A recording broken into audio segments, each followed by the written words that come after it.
Hello everyone and welcome to Monster Hour, an actual play podcast about going to school, arguing with your parents, and ruining your favorite outfit while hunting horrible monsters.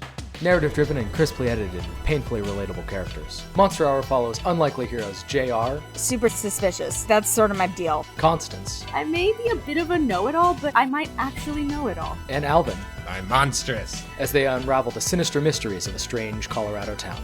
If you're a fan of Stranger Things, Buffy, or The Adventure Zone Amnesty, you'll love Monster Hour. Tune in for new episodes every other Tuesday, wherever you get your podcasts.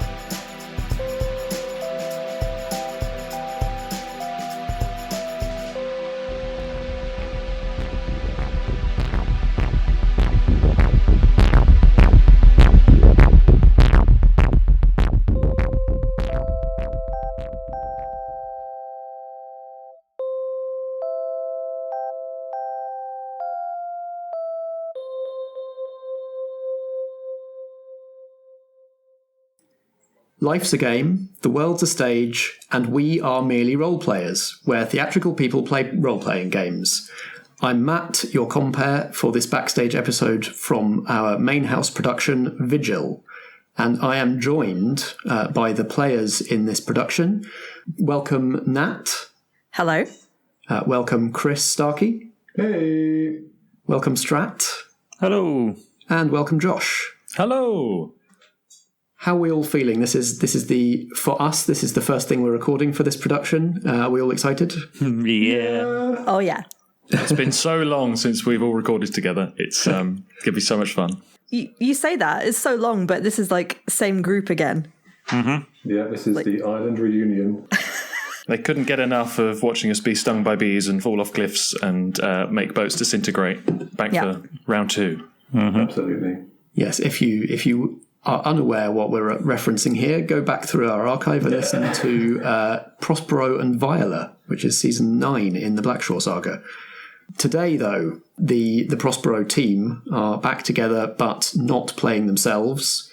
We are playing characters in the town of Sherrydown, and we're going to discover we have all already, in our chronology, what even is time, recorded character creation, so we all know what our characters are, but we do not know yet how these 4 characters are connected, how they know each other, what their history is. So that's what we're going to discover in this episode. So you should all have on your character sheet a list of connections and relationships, and all we have to do is assign one of those relationships to each of the other characters. Some of them come with questions attached, so we'll ask those as well. And also, if everybody in Merely Role Players plays with everybody else over the course of Vigil, you are going to run out of questions and relationships, because I think there's only like 8 or 9 on the sheet, and there's 12 people in the cast. So if you want to make up a relationship that's not on the sheet, or if you think of your character and another character and go, well, obviously this would be their relationship, but it's not on the sheet, then just feel free to go with that. So don't be limited by the options the sheet gives you, but use them as a jumping off point or a prompt. Let's start at random with Starkey. Okay. Starkey, do you want to pick one of the relationships on the sheet or a relationship you make up and one of the other characters and tell us about that relationship? Okay, so part of my backstory was as a child, I had a horrific incident with some ghouls, and I think somebody saw me completely lose it back then when I caved in the skull of one of the ghouls with the big rock. So I reckon Richard's character might have seen me from the woods. We've discussed this very briefly, sort of. I'm just changing it slightly for what's on my sheet, Strat. Yeah, go for it. So I think Richard's character saw the ghouls attack my family, and he saw me cowering and then suddenly snap and then kill one of the ghouls with a blooming great rock. And I'm not sure how much they necessarily saw of that, but they saw my first experience of snapping and losing it. So as a 10-year-old child, Richard saw that take place.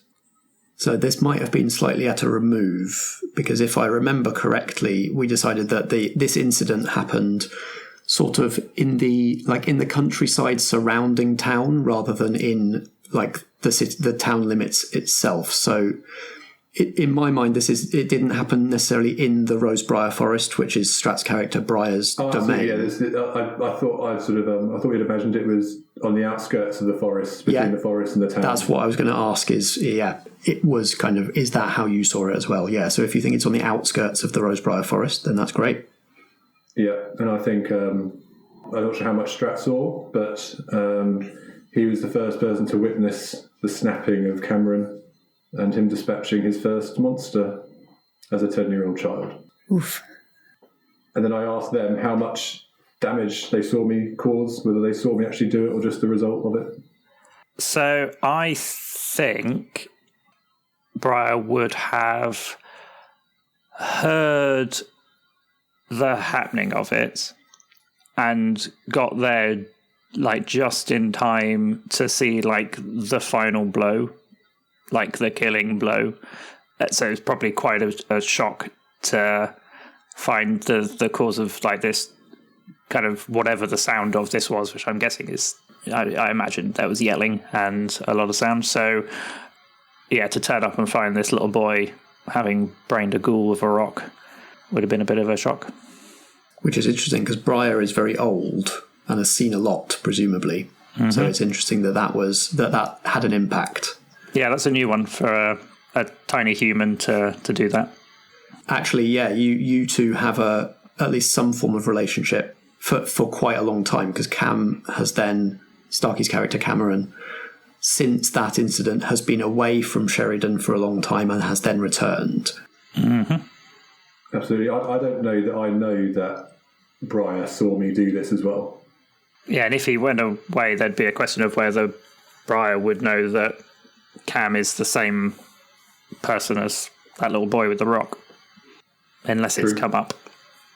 Depends how vocal Cam is about that incident in his life, I suppose. Otherwise, he might just be another monster hunter. I guess we'll find out. Let's ping pong around. So that relationship pointed at Strat's character, Brier. So let's now, Strat, would you like to come up with a relationship with one of the other characters? Yes. So looking at my... one of them for the monstrous is you lost control one time and almost killed them. But so I reckon that while Nat was a duck and Brier was piddling around as a predator, as he's wont to do, I reckon at some point Brier was stalking that duck, maybe as a stoat or a weasel or something, and leapt, and somehow, like, the duck, although a duck is still a kick-ass shieldmaiden, so probably just like smacked the weasel about a bit, and Brier was like, hey, this isn't no normal duck, and sort of like backed off, was like, not quite sure what's going on here. And so before Nat has probably kept an eye on the duck. Like, this is a weird thing that I'm not sure, because like the godly side of things, I don't think Brier would have too much understanding about. He's seeing this natural thing that is very much not natural and is kind of strange for him. So I reckon he kept a close eye on this duck, and so was probably one of the first to meet her when she became her true form, and was like, aha, I knew there was something weird about that duck. No duck can beat up a weasel. This duck can. And this duck did. Yeah, I Get like that. printed on a T-shirt, this duck can. Quack. That sounds cool. Yeah. Let's ping over to Nat now for a relationship that Gwyneth has with one of the other characters. Are we saying Gwynned or Gwyneth? I think it's in that kind of soft D Welsh kind of way. So it is it's spelt Gwynned, but it could sound like Gwyneth. So it's kind of halfway between the two, sort like Gwyneth. Yeah, that kind of thing. Cool. So yeah, in addition to all the questions on your sheet, we have this hovering question from your character creation of who first realised that you weren't a duck and released you from that curse. So that's something it would be cool to try and work out, and it sounds like we may have a slight seed of that. But up to you for now. Which of the three would you like a relationship with, and what relationship? Well, so in terms of Gwynned's duckness and exit from duck state, I kind of felt like the reason she was banished and exiled and turned into a duck was because she saved a human, and the Morrigan didn't like that. So a part of her curse is that humans just pass her by and they don't recognize her, right? So it kind of, I know this group is very magically inclined, and it would make perfect sense for one of the magically inclined characters to recognize that she's not an actual duck. So I reckon absolutely there's this relationship between her and Brier, and maybe they'd figured out ways to kind of communicate or something while she was still in duck form. But I think it needed to be that a human realized, a human that had managed to overcome the omission effect and realized that the duck was not a duck, that actually brought her out of that state. So I don't know whether that would have been Cameron's character, especially if he'd been away.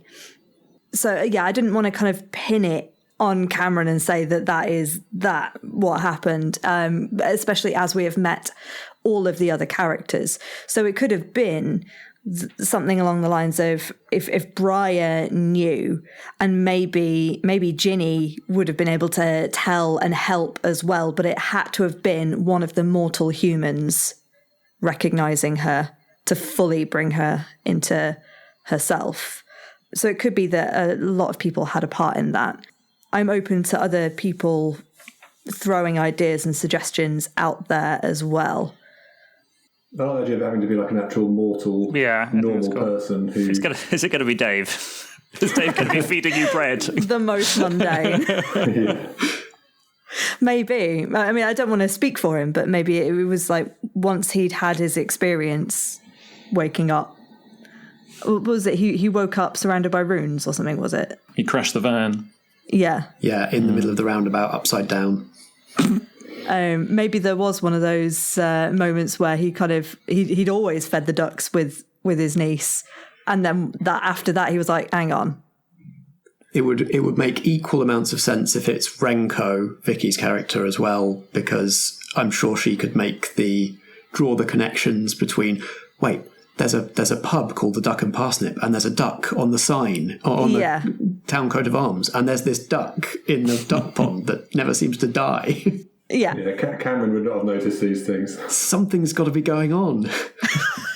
And I like the idea that those of us that are more magically or sort of arcane inclined, so myself and Brier and Melody and Graham and Jess and such, who were just like, yep, that's a duck, but we also kind of know it's not a duck, but we're not going to do anything about it. We're just aware that there's a person swimming in the pond. They're having a lovely time. They're getting a load of mix-free bread, so, let's just let them as they are. The duck is not in distress, so... No. Brier once spent the best part of a decade as a goat, just for the fun of it. This person as a duck might just like being a duck. Let them be a duck. The fact that there is a person who has been condemned to be in the form of a duck for thousands of years is probably not even top 10 weirdest things that are happening in Sherrydown right now. Exactly.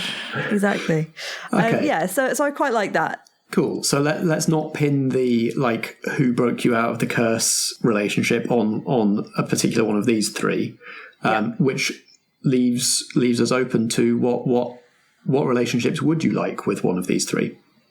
Well, what I was thinking with Jinny, with Josh's character, is that so there is their prayer, perhaps an informal or even unconscious prayer, summoned you one. Obviously, that's not kind of what happened per se, but maybe it was the involvement with the group and Dave realizing, and Jinny was able to help Mick focus. I don't want to speak for Jinny and the way she works and the way her magic works, but perhaps there was, once that realization had happened, she was able to help channel because she realized the situation.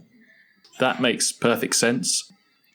even if the intention wasn't directly to free the spirit of the duck from the form of the duck, it might have been a bit of a consequence or a side effect that might have happened. Maybe there was something, I don't know, an evil presence in the pond or around the area that you were at the time, and as a side effect, you were, released from your anodyne form and, cast into human form again. It's definitely something that Jinny would do. Jinny wouldn't play with the idea of one particular divine god, the Morrigan, I don't think. I don't think that's part of her pantheon. Right.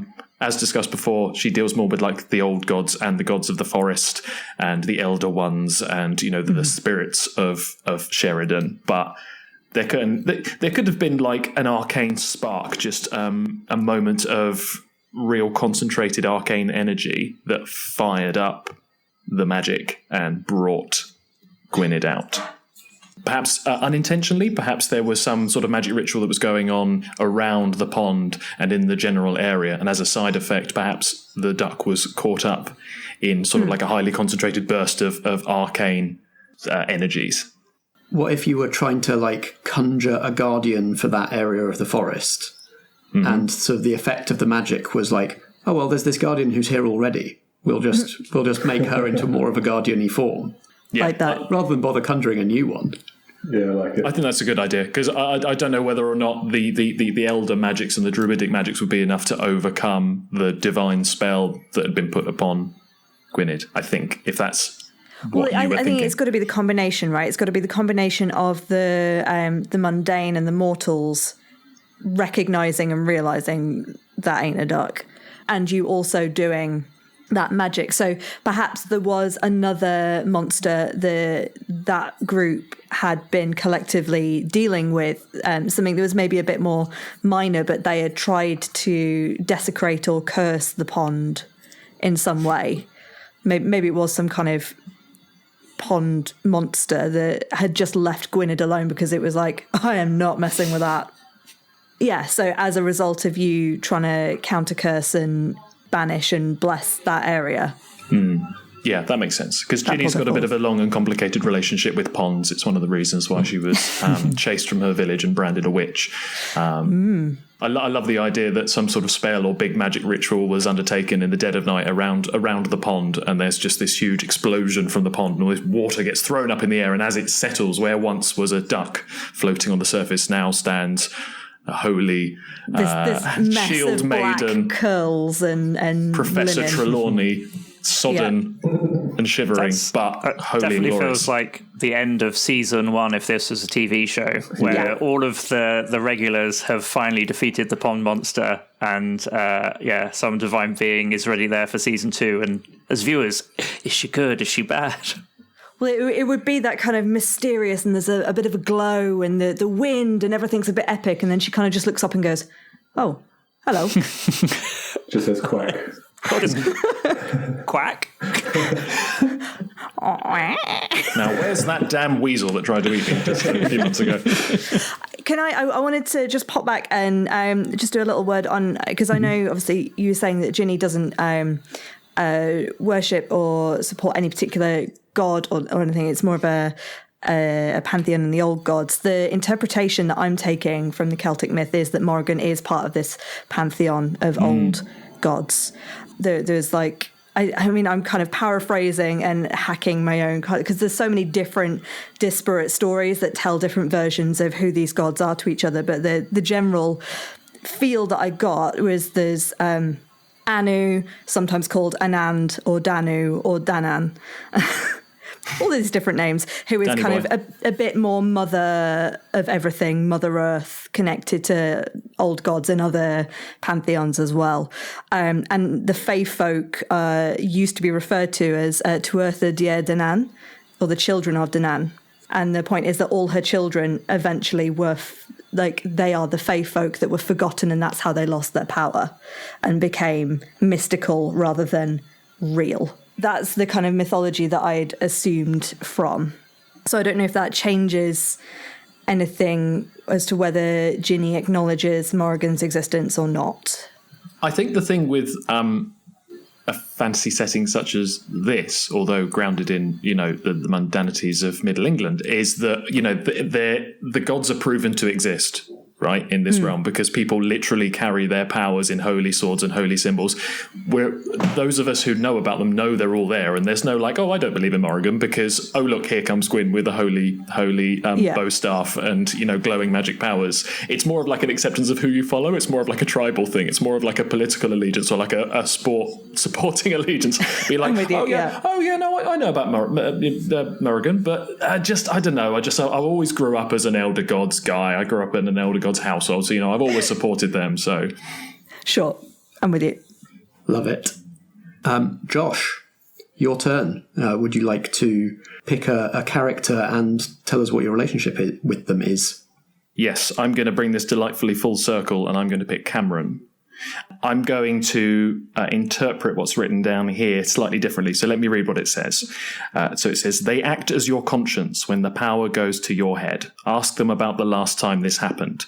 Now, I want to do two things. I want to flip that. I want to act as the conscience of Cameron. Okay. But then I'd also like to say, I hope throughout the course of the game that Cameron reciprocates and becomes my conscience.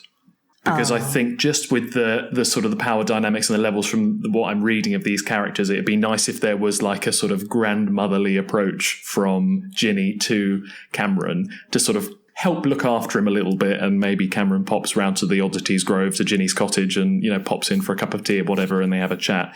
But I'm hoping as the story progresses, perhaps, like I say, it flips on its head, and Cameron reciprocates, and we're both helping each other out in that way. But again, I don't want to put anything in Chris's mouth here. No, I like it. I think the whole point of this is you're meant to put things in our mouths, right? So to speak. Yes, quite. A little bit, yeah. Yeah, it's good to express aspirations and hopes for how things might go. People are never going to be able to deliver on those if you don't say them out loud. So, yeah. So I've got to decide at a point where I feel like I had to rein you in, so to speak. Yeah, yes. Which again, although Jinny acts as Cameron's conscious, perhaps there has been an incident that's happened already in our friendship, in our buddy cop routine, where Cameron has helped Jinny out. So, Chris, ask them about the last time this happened. Then I lost control when the power went to my head, and you had to act as my conscience. I'm sort of unsure as to what you can actually do, Josh, I'm afraid. But what sort of powers can you actually do? Because I imagine it's like you did some sort of spell or ritual that I felt was going to take things too far. Mm-hmm. Are you a particularly vindictive person? Do you take things personally? I don't think so. I think she's quite pragmatic. She's been around as, for 700 years or so, as far as she's aware, or at least has been reborn many, many times since then, and she's been kicking around Sherrydown quite a long time. Something like really silly and really simple. So in the oddity shops, you notice what people are taking interest in, and you just keep magically putting the price up. Every time they turn around, it's got slightly more expensive. And I keep noticing this, that you just keep rinsing the local populace just ever so slightly for your own ends. And one time, the little mug set that should normally be sold for £2.99, you hiked up to 10 quid, and because the grandma who was there loved it so much, and she kept saying, "Oh, I really like these mugs. These mugs are so beautiful." And you keep hearing this, and the price just keeps going up by 50p every time someone turns around. They come back, so the price has gone up a little bit more, and they just don't realise, they don't notice the price keeps going up, and so I sort of give you a withering look and say, "Excuse, let's put them back down to £2.99, shall we, Jinny? That's not how we treat people in Sherrydown, is it? These are visitors to our town.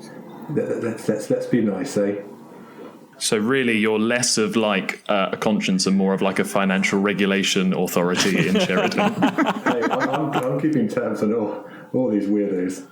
So this is quite interesting. This rolls in quite nicely because why would Cameron be in the shop and be able to exercise that sort of authority? Does Cameron want the job? Because I've said previously that I've got like a part-time assistant working in there and everything's going quite well. Does Cameron do the tills?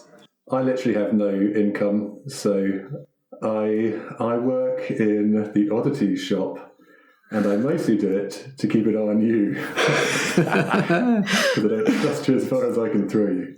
And I think exactly the same. I think that you're going to get in trouble, so I'm just keeping you off the streets to stop you falling in with any ruffians and any danger.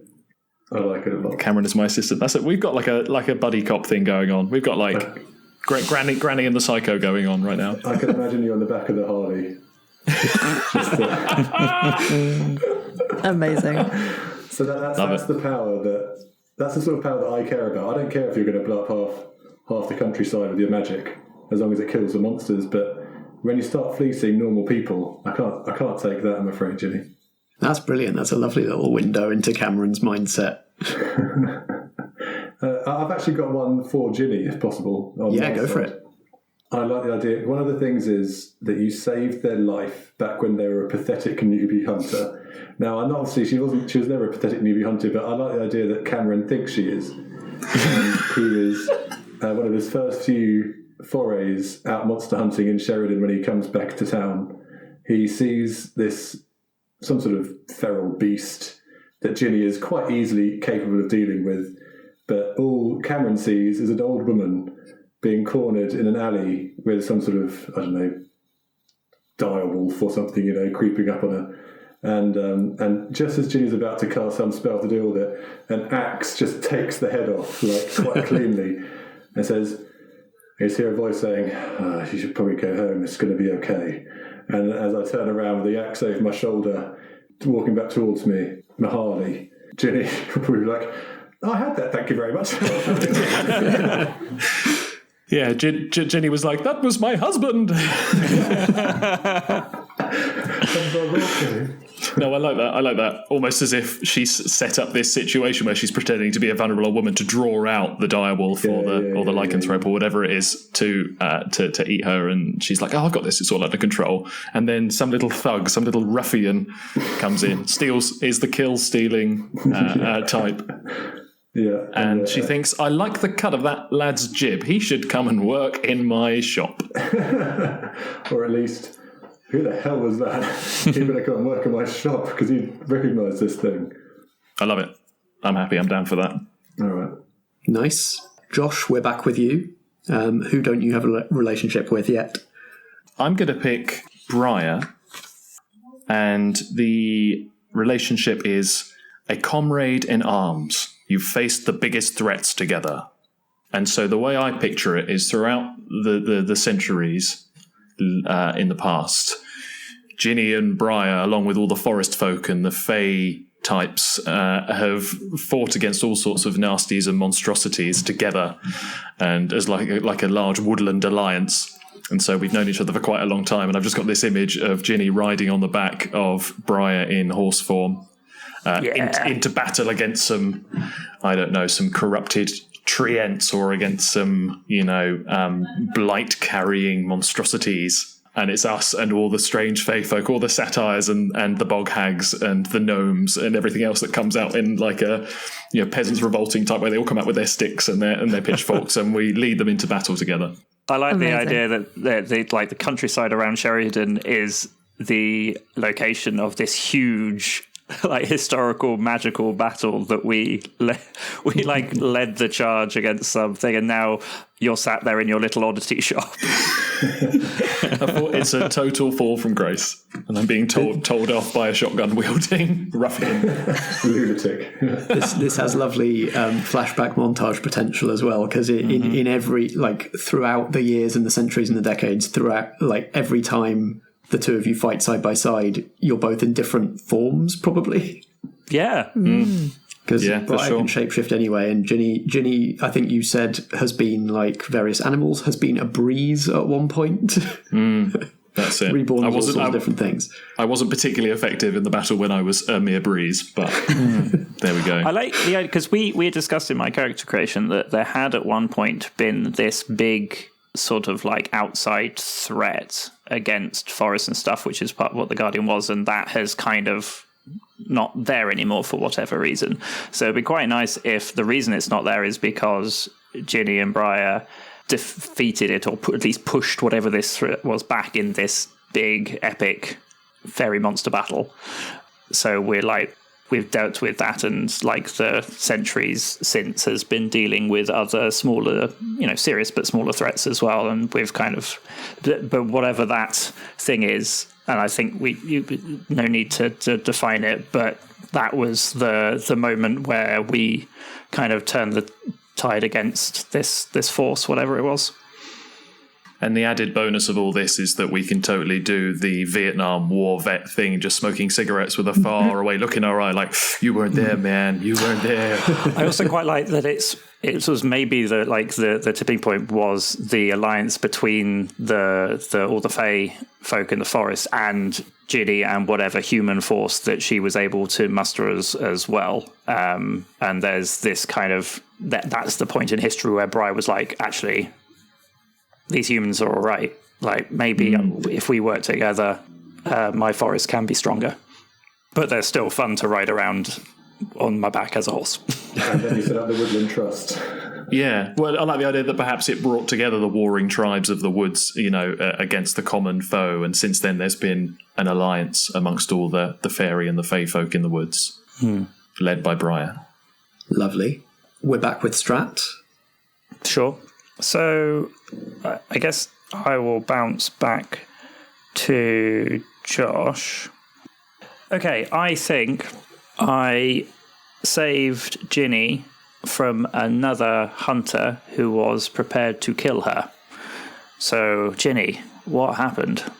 Well, firstly, thank you everybody for saving me, a crippled little old lady from the nasties in the woods, from another hunter. That's interesting. Are you intentionally flipping this, Strat? Because the relationship as written is that they saved you. Sorry, yes, I read that completely wrong. Okay, no, let's not intentionally. You're monstrous, so a hunter might have a reason to want to go after you. Yeah, all right, yeah, let's flip it. Some hunter tried to kill me. And we have a long history together, so this could be any time. Yeah. I think that somebody could have been coming from Doom. Let's tie it into Doom. I think there could have been a renegade operative who was getting sick who knew about the power of the forest and of the Woodland Trust and was coming after Brier, and they weren't aware that the danger was coming for them. The true power of the Woodland Trust. I would love to tie this into, we know that the Department of Omissions has had some shady business around the forest in the past anyway, because that's why there were ghouls around that attacked Cam's family. So potentially, they were doing illicit catch and release on ghouls for unknown reasons. Maybe they were attacking the forest's guardian at the same time as part of the same strange plot. Yeah, I like the idea that it's almost like a political assassination. They know the power that Brier has, both in Woodland Guardian form, but also in General Manager of the Woodland Trust part of Sherrydown. So I think maybe they were coming to, maybe they wanted to poison you with lead, or they wanted to, drive a stake through you, salt the earth. And because if you get rid of the General Manager, the power, if you get rid of Brier, then the whole organisation will collapse, and they can continue to release ghouls and cause all sorts of chaos. How does that sound? Sounds pretty good. Kind of fits in with my next one, kind of building on my history of Cam as well. So, yeah, for sure.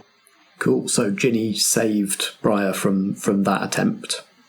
Probably getting underestimated by the DO again. Mm-hmm. Classic. Is that attempt going to be the same incident that ended up with Brier's family being killed by ghouls? Is it Cameron's? Sorry. Or is it different? I think it would be good to have them sort of close enough together in time that you could be forgiven for thinking there's an association. Mm-hmm. Let's not make it explicit yet. Sure. Okay. So within 200 years for you then. Yeah. Dio plays the long game. Yeah. Well, no, they've only been around since Victorian times. Oh, exactly. They're these upstart kind of newbies that come and muscling in on our turf in a lot of ways. Nat, you're missing some relationships at this point, so do you want to add another one? I think that one of them is they're the person you go to for advice on mortal stuff, and I think that's absolutely Brier. Because Because Brier has this human persona that they have constructed for when they are around the humans. So clearly they're an expert on everything human, right? 100%. Definitely don't lie and tell you things for fun. And I think since the attempted murder of the duck, there has been some kind of forms of communication between Gwynned and Brier. I like to think the next day Brier came back as a duck and kind of just sidled up next to Gwynned. Just hung out. It's like, quack. Quack. Quack. Things for centuries. Yeah, so I think there's already been that kind of friendship there, but now Brier is helping Gwynned with like, well, this is what modern humans are like. Yeah, to be honest, the only like proper human here is not the one you turn to for advice on how to be a human. No. So. Yeah, it's an atypical life. Poor lamb. Nat, where do you live now that you've come back? I don't know Out of yet. interest. Possibly in the forest. I was wondering. Could she kind of have hooked up a hammock in one of your trees? Yeah, more than welcome. Then very possibly that. I think she would be much more at home in the forest than in a 2-up, 2-down terraced house. Also, no income. So, yeah, I think that makes more sense to me that she would hang out with the people that she kind of knows, because there would have been even more Fae folk around in her time. Yeah, the Fae will take you in. We'll give you sanctuary. Thanks. Just don't eat any of their food if you're offered it. That's right. No. Well, I don't know if Gwynned needs food, per se, or whether she would not be affected by it in the same way. Justice is her sustenance. Yeah. Who else is missing any relationships? I don't have one with Nat. And I haven't gone back to Cam. Cool. Does anybody have an idea of what any of those ones will be? Yep, I've got one for Nat. Great. I think that I would have met Nat's character through Jinny, and I think I would respect their hard-earned knowledge and often come to them for advice on how best to deal with certain monsters. Cool. I think I would respect her battle prowess, if not her kooky, magic-y shit. And I also, by the way, I call her Donald. Right, yeah. So everyone's going to have a stupid nickname, by the way. Good. So I've got Donald, I've got Tinkerbell, and I've got Old Woman. Took you a long time to think those up, didn't it, Chris? It's been thinking that up for 6 months. I've been sitting on Tinkerbell, yeah. Amazing. I mean, that kind of ties in with my idea for Gwynned's relationship with Cam. So I'm tweaking one, if that's all right.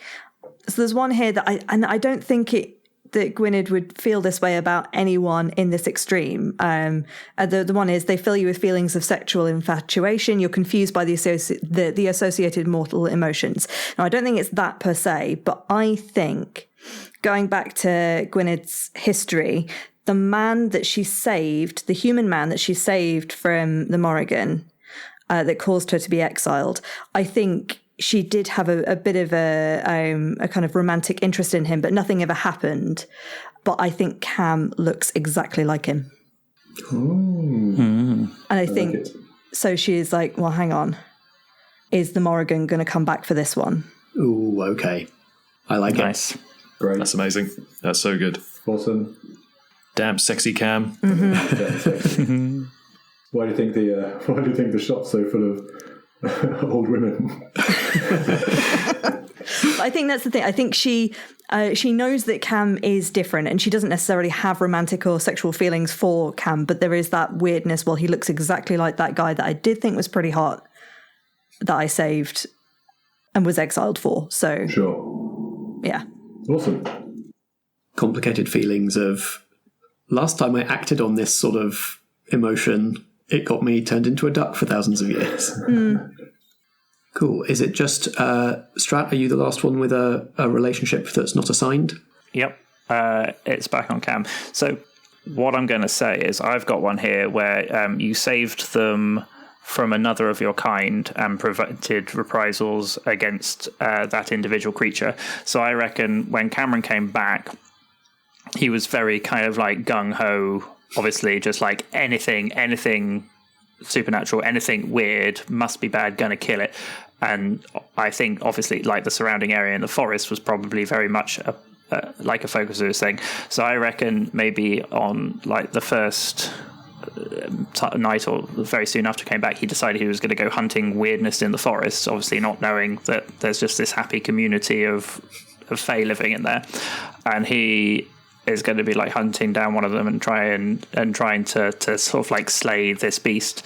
And I think just as he does, like a massive brown bear is going to come bouncing out of the thing and put itself between him and the thing and just like roar and get up on its hind legs and kind of just like stop it. Probably a bit of a scuffle, and there's going to be like this was the hopefully a moment where Brier is able to like, hey, look, we're just like this nice community. I know who you are. I recognize you. I'm going to give you a pass because I understand why you might not like us, but you need to back the fuck out of my forest because otherwise we're going to have problems. You can't come in the forest unless you can hang. Can you hang? Are you cool? Exactly. And I think I'll bring Jinny into this slightly. I think, like, with the help of Brier and Jinny, we have maybe tempered Cam's like utter hatred of everything kind of supernatural. And again, Chris, I don't want to force this on you, but like maybe there is this tempering, and while you're still very much up for killing everything and lose control, there is this kind of understanding, like, okay, there are some that, you know, there are shades of grey. Yeah, exactly. Maybe I don't need to kill them right now. Sure. But obviously, I've got my eye on you, though. Yeah, exactly. You're still ready, like if they put 1 foot out of line, but yeah. Also, yeah, big bear came at you, so sure, I like it. Amazing. So, does everybody now have a relationship pointing at each of the other 3 characters? Yes. Brilliant. Okay, we are woven together. The group is knit closer. For better or worse. With that, we're now ready to play. Hey. We're all excited? Yeah. So excited. Let's do it.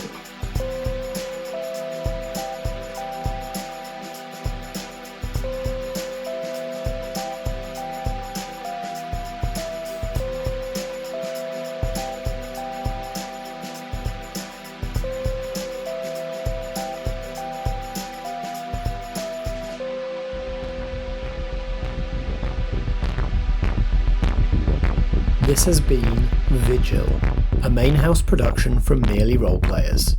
It stars Chris Starkey as Cameron Jarvis, Natalie Winter as Gwynned, Strat as Brier, and Josh Yard as Jinny Greenteeth. Sound design for this production is by Natalie Winter, and the theme music is by Alex Pankhurst.